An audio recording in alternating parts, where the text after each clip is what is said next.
Hello to all our viewers and hello to whoever is with us here at the studio 2 weeks before the fourth election campaign, exactly a year since the corona crisis broke out.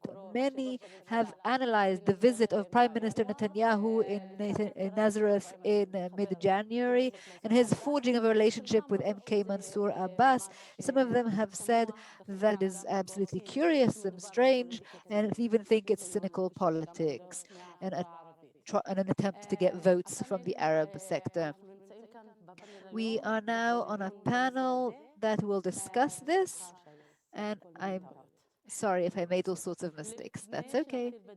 Before we begin the discussion, let us see what people in Nazareth think.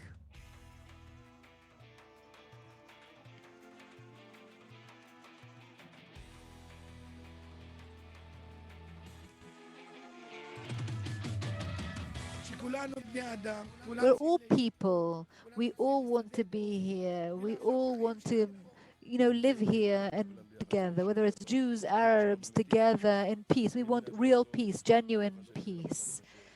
We don't miss anything. TikTok, Instagram, I see a lot of racism on those platforms, but I hope it'll be better. Perhaps it will be. We want equality. We want work. I just moved here to Nazareth. There's no work. It's not like in a secular society. I give what the state deserves and I want the state to give it back to me. The elderly, they are neglected throughout Israel. We don't need to talk about each other the way they do in the Knesset. We need to live together like people, like humans. Arabs give more than before. They take part more. They participate more. Even in Jerusalem, they're not all residents of Israel, but even then people want to give back to society and help, and that's excellent. That's progress. We are cohesive, the Jews and Arabs together. Without that, we can't live. We love each other more, and hopefully there will be peace. I like my country. I love living here in Israel. It's very important to speak this way, to live together, to coexist here. For 50 years, I've known without Jews you cannot live. Cohesive, yes, together.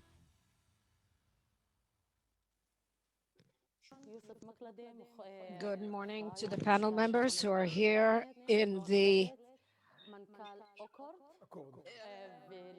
CEO of aChord and in the past of Cynical and of Moch, who writes on Monitor, and Naveh Dromi, who writes for Haaretz and appears on Channel 20. Good morning. Let's start with figures we've gotten from the ADL, which was prepared especially for this panel, for this summit. The majority of people believe that Ethiopians are the most discriminated against in Israeli society, whereas the next number are the Arabs. Are you surprised by these numbers?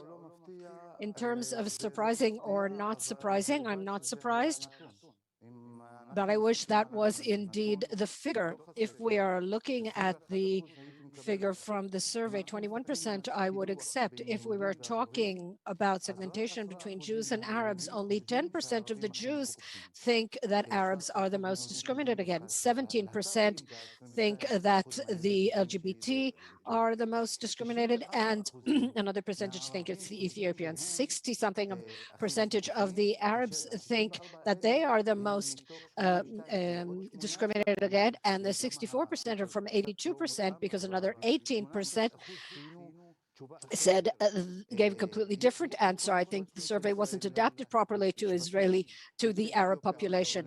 So we have different tribes here: Ethiopians, religious, secular, LGBT. Most of it is relevant, more relevant for Jewish society than for Arab society. We know, and I've done surveys in Israeli society, we know how rifted and divided Israeli society is. And this survey too, although it's an internet survey, and I'll talk about in the future what the difference is between a telephone survey and an internet survey, the trends in 2017, 69% of Israelis said that Israeli society is very divided. In 2019, 77. In 2021, 81%. So we're seeing the situation growing worse. But I would like to say one thing in defense of the Arabs. There are many underserved groups in Israeli society, and most of them are justified, but I don't think there is a single group that were incited against as much as the Arabs in Israeli society. Let's start with Naveh. What do you say about these figures that the Arabs are the most incited against or discriminated against? What is your figure? He said something very interesting in the beginning, that among the Jews, only 10% of the Jews think that Arabs are discriminated against. I think there's something positive about that, because I think that in recent years, there is more acquaintance between Jews and Arabs in Israel. There is more connection. They meet each other more in the public expanse. And I think that's what the cause of that is. I think among Ethiopian society, what causes the feeling of discrimination is a feeling of separation between the Ethiopian community and the rest of the population. And I think that may be indicative of a positive change that has occurred in Israeli society between Jewish and Arab societies. And regarding the feelings of discrimination, I've learned over the years that I can't argue with feelings of discrimination among groups, whether they are Mizrahim, whether they are Arabs, Ethiopians, or from the former Soviet Union. I think Afif mentioned the subject of legislation. That's already a political discussion that we can go in that direction between right and left. But regarding feelings of discrimination, I can't argue with that. But I will say that in recent years, there has been a change, and we are seeing more acceptance of Arab society. We're also seeing that the right, I come from the right, our great thinker Jabotinsky always talked about the integration of Arabs and Jews in society. I think this is gaining more momentum on the practical level. In the past three election campaigns, I didn't see any integration. The last three election campaigns, where was this enlightened, quote unquote, right wing that you're talking about that believes in integrating Arabs? On the contrary, there was an ongoing campaign for three elections, which came back like a boomerang to Netanyahu. That caused him to change his strategy in this campaign. But show me, explain to me where this right was, which believed in the integration. I'd like to answer that question. We have 40 minutes, so we'll get to that. Would you please respond to what Naveh said regarding feelings of discrimination? I didn't say there isn't discrimination. I said I can't argue with the feelings, and I think there are things that can be done on the level of integration, and that Israeli society has not done enough in terms of infrastructures and to make them feel part of Israeli society. I think in terms of awareness, it's something that the right has always believed in over the years, and there has been more in the past 10 years. Regarding the survey that we're talking about, 30% of the respondents believe that Arabs are an integral part of Israeli society. And how much is that 30% divided between Jews and Arabs? 30%. The survey said 30% of the Jews said that they believed that Arabs are an integral part of Arab society, very much or to a large extent. Arab society has not yet become part of Israeli society, and we see that. Where do we see it? Let me give you an example from something that's quite striking. In the media, the Hebrew media in Israel, this is an initiative I took upon myself about a year and a half ago. When you turn on the TV, you don't see Arabs there. They don't have that. Did you count from 0 to 20 or 0 to 1? I look at the panels on all the three main stations and I count how many Arabs there are. 99.9% are not Arab, unless there's some big crisis in Arab society. Take the corona crisis. From the beginning of the corona crisis, when you turned on the news and you looked the main news programs, when did you see an Arab doctor? How long did it take for the editors to invite an Arab doctor? Look at the panels here, with all due respect. But look that everything has been funneled into a single panel that is about Arab society. The other panels are talking about I'm not worried about the representation of the Arab Knesset members. I'd like to look at the matter of the representation. Could you discussion? Rafi says he doesn't see Arabs on the TV screen, and the same survey we've been talking about shows that 28% note that in wake of the corona crisis, their opinion has worsened about Arabs. But the majority, 65%, said they have had no change in their view. How do you analyze what happened during this corona period in regard to Arab society? I think it's a very relevant question, especially in this conference. I am the CEO of an organization that's involved in social psychology, and a crisis like this can take society in one of two directions.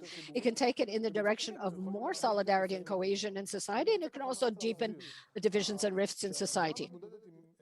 When a society has to contend with an external crisis like this, you can have a situation where everybody has a common enemy, which is the virus, and the mutual dependence between the group is important because not only one group can follow the instruction, and that's a good background to create more connections in society. But at the very same time, when there is a crisis, there is a tendency on the part of each group to withdraw into its own group, and even worse, to blame another group for what's happened. So in Israel, they say the Haredim are responsible because of their yeshivot, and the Arabs because of their weddings. They said there was a worsening in the opinion towards the ultra-Orthodox, to the Haredim, and towards the Arabs. And Israelis feel threatened when there is a particular society, and whether it is the Arabs or not. 28% sounds very low in regard to how the Arabs behaved during this crisis, and even worse for the Haredim. Over 50%, their opinions became worse. In situations like this, there is a tendency to blame minorities for the crisis. This is a special situation now in the corona crisis. There are two groups, and especially among the Haredi community, there was behavior that involved not following the instructions. But Israeli society did not realize the potential of going in the positive in face of a crisis, but went in the direction of the negative. And one of the reasons is the government and the person that heads it, where after a decade of Netanyahu leading a policy of incitement, especially toward Arabs and the left, and Naveh talked about the right wing and the Arabs. You use Netanyahu as an excuse for everything. The political leadership in Israel, headed by Netanyahu, has been leading for a decade incitement against Arabs and other groups. And we see in the corona crisis, the result of that. And the state of the rifts in Israeli society in the corona crisis is the result of the behavior of the politicians and the leadership. We should distinguish between the first wave and the second and third waves in Arab society too. In the first wave, only 5% of the people who were ill were Arabs, and so you didn't see that rift that you saw later. You have to see what happened among the Arab community, that during the first wave, they did carefully follow the instructions. It was the Ramadan holiday and the Pascha, the Easter holiday for the Christians, and there was compliance. We have to see what happened there. And Naveh, I'll get back to you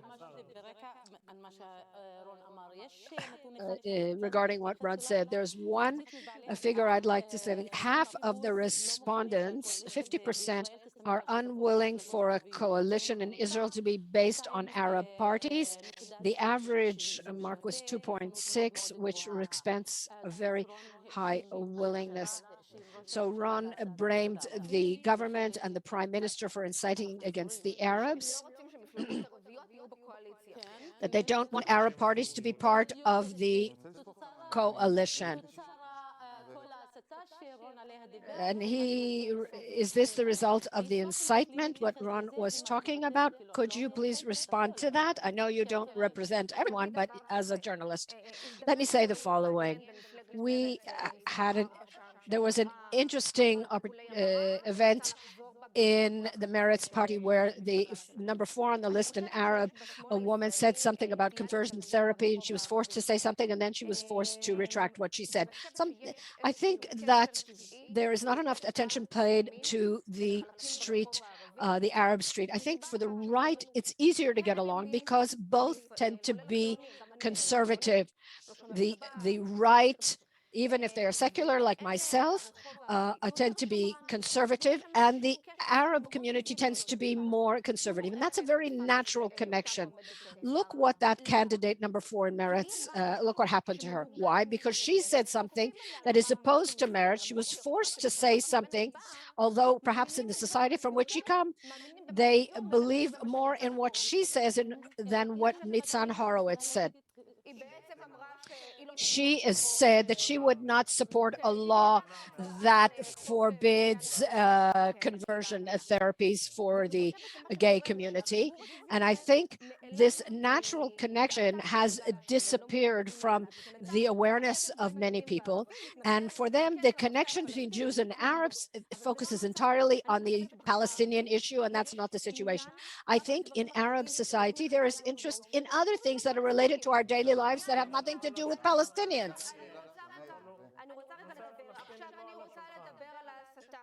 I'd like to talk about the matter of incitement that Ron raised. It is impossible to ignore the fact that there is an improvement in the connection between a Jewish and Arab society for a number of reasons. One is the Abraham Accords. For many years, they were told that Israelis hate the Arabs, and here we see that the Israeli Jews are willing to live in peace with those that accept them.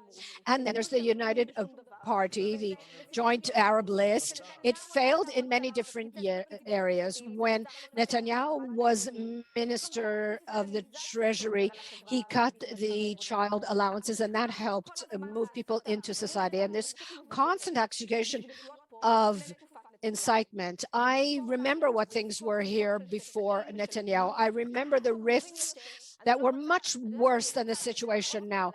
I would like to talk about Oslo and the disengagement when the incitement was much, much worse, and a much worse attack on Israeli democracy. And this escape to accusation of incitement on the part of Netanyahu, there's no way for the left to explain the relationship between the Jews and the Arabs, and they use that for everything. So the left is to blame, according to Naveh. So what do you say about that? So she spoke about the Abraham Accords.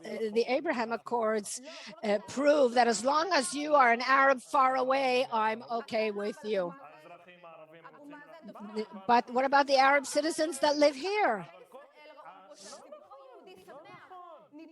The Arab society saw how happy Israelis were at these agreements. For more than 10 years, there has been persecution on the part of the government of the Arab public. What persecution? I'm talking about the nation-state law. the acceptance committee's law, the Moazin law, but the law was toppled. Why? But there you have a prime minister. I'm asking you, are you in favor of following the law? Which law? I believe in law and order. I am against discrimination. The Kamenetz law, and Ayelet Shaked and said, we passed the law to harm Arab society, but unfortunately we harmed Jews too. So that is discrimination and persecution. You can't pick and choose things according to what's convenient for you. Why do we have a government?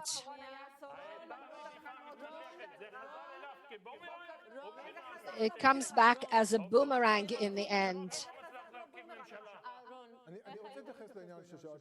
I would like to relate what you asked about the coalition. I would say very cautiously that everywhere in the world where leaders have incited and accused minorities of being unfaithful to the state, they were backed by journalists. There were always journalists there willing to back them up. In this survey that you held, you found that 50% of the Jewish population doesn't support a government that is based on the United Arab List. But look at the second half, and that's important. And the most important positive change in Israeli politics in the past decade is the dramatic increase among the center and the left of a government, support for a government that is based on Arab parties. We saw after the election, 70% of the blue and white voters supported a government that was based on the United Arab List. And we are currently in a situation where a significant proportion of Arab voters and among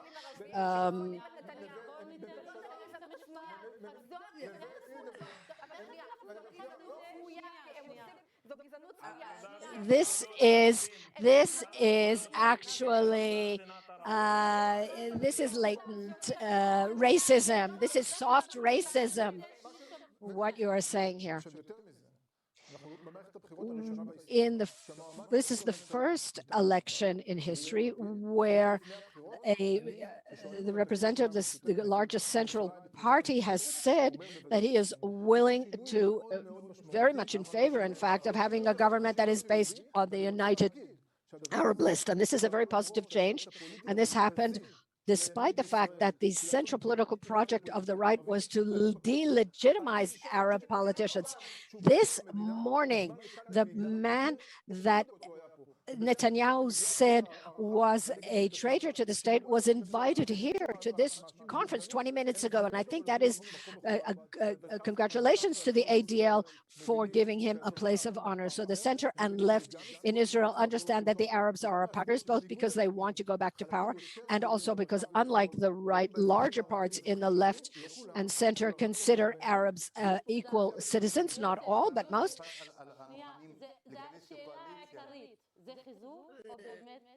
Is this indeed a partner, or are we talking about political expediency? I would like to preface my remarks and say that I asked the production and the organizer that when I come here, I would not express opinions. I am a survey, I'm the CEO of a survey institute, and I have no intention of expressing any political opinions. I don't want this argument between Afif and Naveh to reflect anything I'm saying. In terms of facts, in April 2019, 2.2 mandates went to Meretz and Blue and White. 2.2 of these Knesset seats will be received by the Likud this time, about 2, a little bit less than 2.2. And my question is, did the courting on the part of Meretz and and Gantz then in April 2019. Why was that kosher? And Bibi's courting of the Arab parties is not kosher. And now the why is but Gantz accused them of being traitors to their own voting electorate. That is one subject, and that legitimizes this courting and wooing. And people like to be wooed. They like to be courted. So if we look at the election campaigns of Ram and Ta'al, and you look at the hostility between these two parties, and that lowers the voting rate. What does the courtship do? It legitimizes the Arab vote instead of delegitimizing it in the past decade, and more people are voting. Today, we are talking about 24% of Arabs who are voting for Zionist parties. In April 2019, it was 29%. So we're talking about many different votes. It's very legitimate, and there's also a very nice phenomenon that raises the voting rate. This courting does that. Nobody is against the courting itself, except for, of course, the Arab Knesset members from the Arab parties. They're against it. I'd just like to say one more thing, if I may. If you want to judge, we have seen what the person called Abu Yair, in other words, Netanyahu, goes to the Negev and does a campaign there. If we judge that he went there, and we look at the al-Khiran case and the unrecognized villages, then we can look at it as cynical. And if he has good intentions, as public opinion, not as politicians, for me, as part of the public, that's a good thing. It's welcome. It advances coexistence between Jews and Arabs, and I welcome it. Is it partnership? That's okay. People get my name wrong too. Everybody gets my name wrong, says Naveh. Is this courting, or is there indeed an intention for partnership? The cafe in the Negev. Are we going to see Netanyahu stop demolishing homes in the Negev? Will we? Or is this just election politics? I'd just like to say, regarding what Ron said, that, people say that Yair Lapid said he's willing to sit in the same government with the United Arab Party, but remember that 2 years ago he said the complete opposite. And some people say this is the contempt for the Arab public. People like Ron hold them in contempt. This is the soft racism of people like Ron. The Arab public understands very well that the left remembers the Arab government when they want to attack Netanyahu. And that has nothing to do with them, that it's just an anyone but Bibi party. And there is this soft racism. I agree with part of what Naveh is saying here. I agree with her.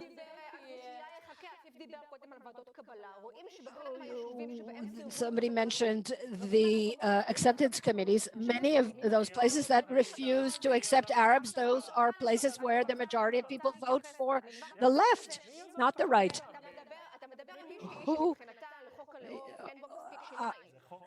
You are talking to someone for whom the nation state law is not strong enough.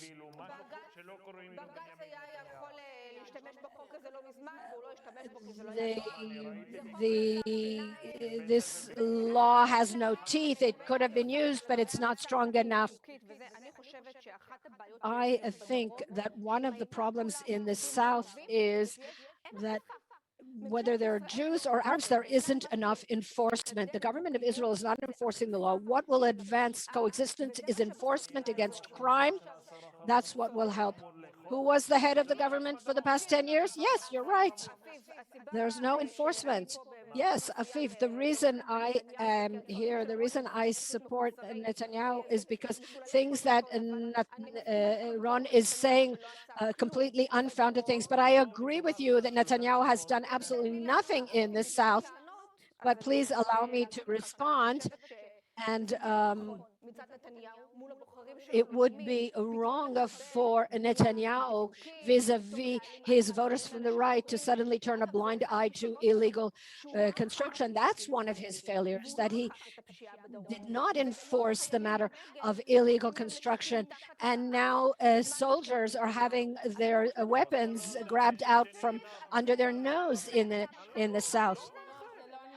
Okay, but enough, it's enough. But as for your question regarding integration, yes, I think there is a desire for true integration. And he really believes in it and has the right has always believed. One, I think that you should answer what Royal Mini has been showing us, or the right. The right, and let me just add one more thing. The right is very honest. We're not going to stop using the flag, to stop using the anthem. I will tell you where I agree with Naveh and where I do not. I think in Israeli society over the last decade, more and more parts of Israeli society and the right wing are starting to see Arabs as a part of Israeli society. We see integration processes, we see them in objective data, such as the voter turnout. The government is giving more budgets, the rate of workers in the workforce who are Arabs. You look at the hospitals. If we take out the Arab physicians, the coronavirus array will collapse. So universities are opening up to them, the workplaces are opening up to them. This is a very positive process, and the Arab society is getting stronger socially, financially, and politically. We see that their political reality, they have more representation there than ever before. But also, there are the political camps, and then there is a huge gap between the center, left, and right. Center and left also have some displays of racism, but some of the examples Naveh has given are true.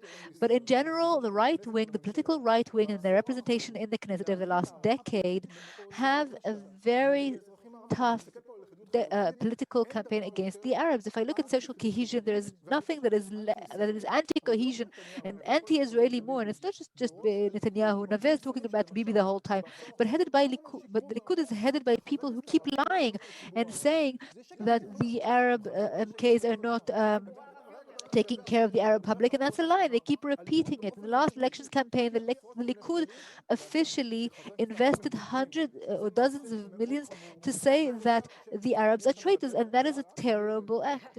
Let me speak, please. Why? You're saying something that's unfounded. Explain. These things hurt the legitimacy of Arab society and their rights. And in that respect, there is a huge difference between the left and center and the right wing.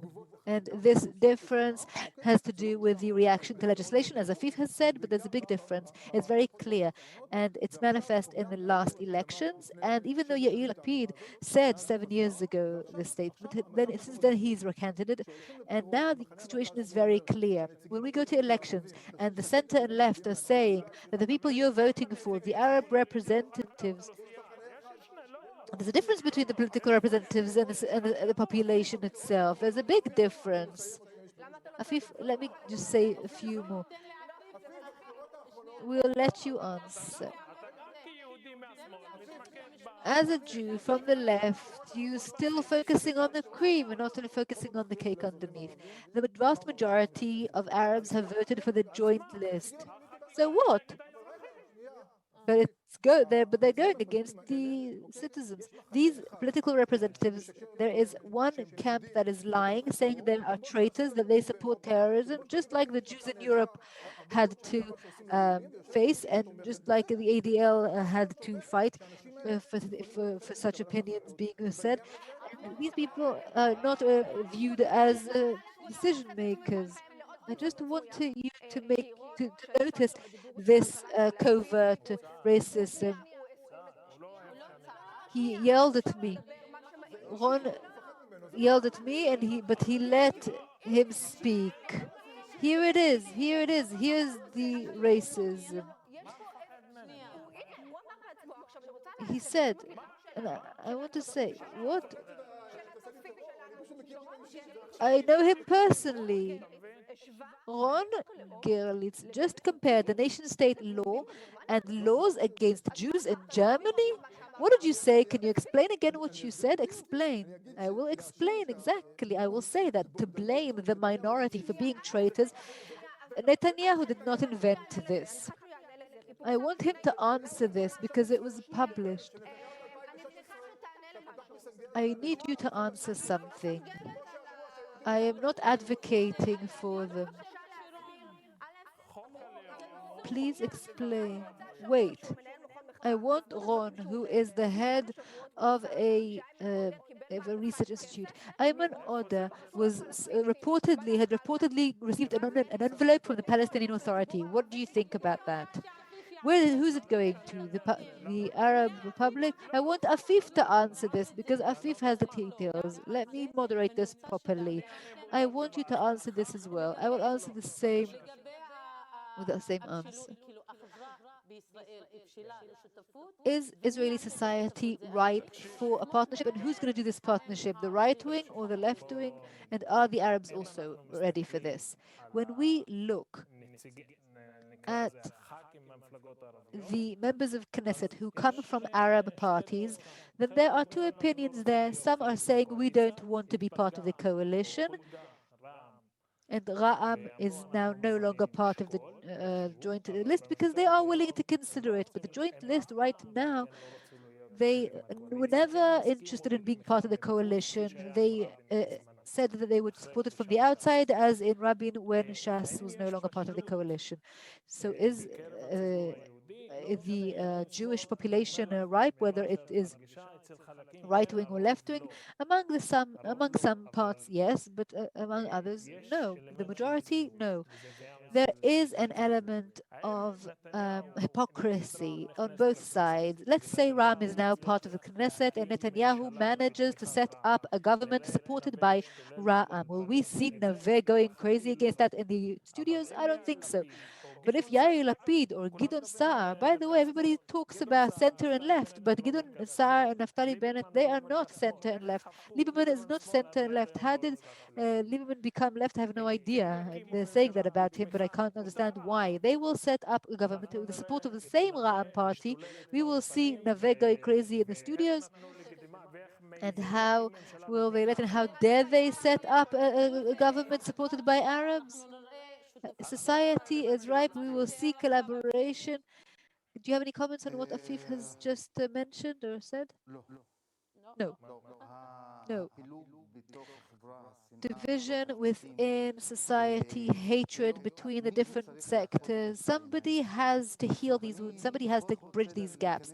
I don't want to go into interpretation and commentary because I really don't want to go in those political directions. I would rather be in the position of the numbers and figures, but still, these figures show the huge gaps.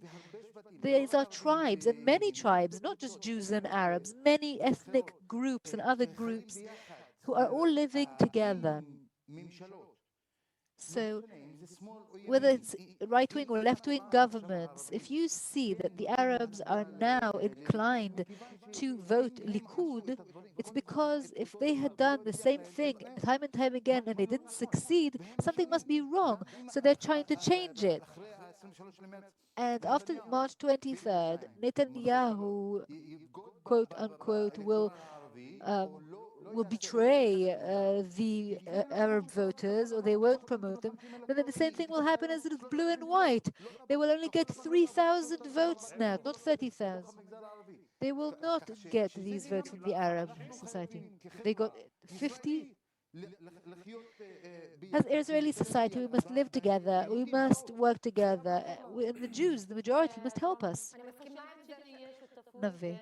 Do you think there'll be a partnership and a collaboration between Bibi and Ra'am? And how will you? I agree with what Yousef said. The Jewish majority and the government should invest more in the Arabs in terms of infrastructure, in terms of medicine, health, education.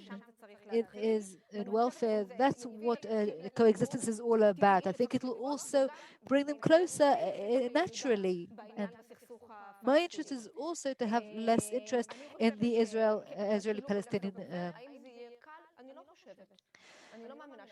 crisis. But will it be easy? I don't think it will be easy because I think there are challenges from the left, such as the leaders of the joint list and the members of Knesset there. I think that there are also challenges from the left, like the opinions we see here, which are also detrimental to coexistence, and also from the right wing. I've heard opinions from the right that I don't like.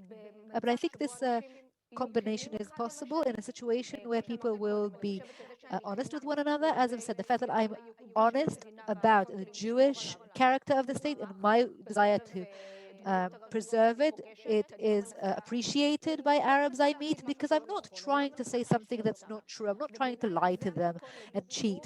And I think that is the recipe for coexistence between the different sectors. I think we will wrap up, but I want to begin with you, Ron. I want to know, as far as you're concerned, is society ripe for this change? In percentages, let's say. It's difficult to use percentages. I think it is and it isn't. On the one hand, there are many challenges in order to reach tolerance and equality between Jews and Arabs. We are living in different towns, we have different and separate educational systems, and there is also a dispute with among us, which is part of the Israeli-Palestinian conflict. On the other hand, there are also positive processes happening, as I've said before, the integration of Arabs into the workforce and the new mixed cities, Karmiel, Beersheba. Israel is becoming more of a shared country, and I think that there are two forces at play. There are strong forces in the Jewish society, but also in the Arab society that are pulling toward greater collaboration between the two. And there is also a counter reaction, particularly from one of the sides that want the state Israel to remain Jewish. And the question is, are we willing to accept Arab citizens only as citizens who have economic rights and should have infrastructure? And I have done a lot for that. Or whether we think that they can also be our landlords. Are you really equal citizens? That is the main question. That's something the public should talk about. We have to end. We have to end. Wait, Afif. I think the word equality should be in the law. We have to end here. I would like to thank you,